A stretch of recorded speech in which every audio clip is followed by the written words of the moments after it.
What's cracking, guys? Omar Yusuf here, back with another video. In this video today, we got a banger, we got a serious one, we got a big topic. Yes, we're talking about steroids, but it's a piece of new information that is alarming. So for those that are considering using steroids, you should sit down, listen to the entirety of this video, and maybe let's have a conversation at the end of it, because there was a recent study, 2017, taking a look at the cognitive abilities of males that use testosterone. There was 243 men in this study, so it's a large sample size. I have to give a quick shout out to Greg Nuckols for bringing attention to this.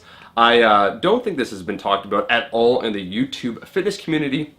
I know there's an overall negative perception by the media when it comes to steroids, and I think that is let's say, a little too harsh, their perspective on things. I'm not anti-steroids, I don't take steroids, and I don't plan on taking steroids myself, but I don't judge anyone else for doing it. It's your own personal choice. However, this is something different, because if you care about your cognitive abilities, basically your ability to make rational choices, so the alarming part about this study is that it showed those that took exogenous testosterone, aka injectable testosterone, aka steroids, performed much poorer on the test, the cognitive reflection test. Out of the 243 men sampled, I think the mean decrease in performance was 20%, which meant that those that had injectable testosterone were much more impulsive with their choices.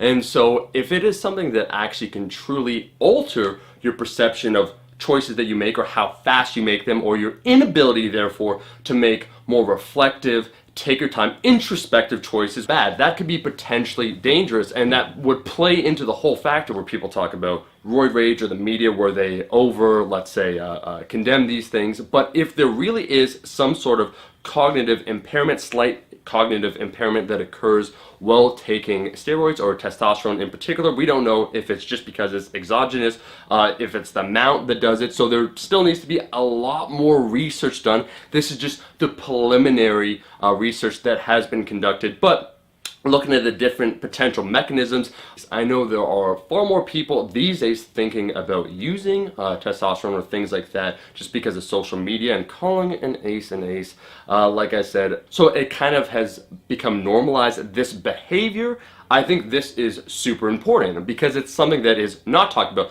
because the media has a negative perception already of steroids, and a lot of those potential side effects are overemphasized, then the opposite response occurs. Oh, that's, you know what, that's all BS. Like, it's overhyped, all the negative stuff, everything's fine. Well, there might be more serious issues again at play. And so when we talk about your ability to think, is it long term? Is this just short term? Is it because it's injectable? So that could be, once again, potentially alarming when we talk about the way we think, the way we make judgments, which are very important when it comes to crucial moments in our lives where we have to make smart, intelligent choices. And then maybe if we're impaired, if our performance, if you look on average, is 20% less the incorrect responses than it would have been before, that's huge, and that's just one study. So more research needs to be done.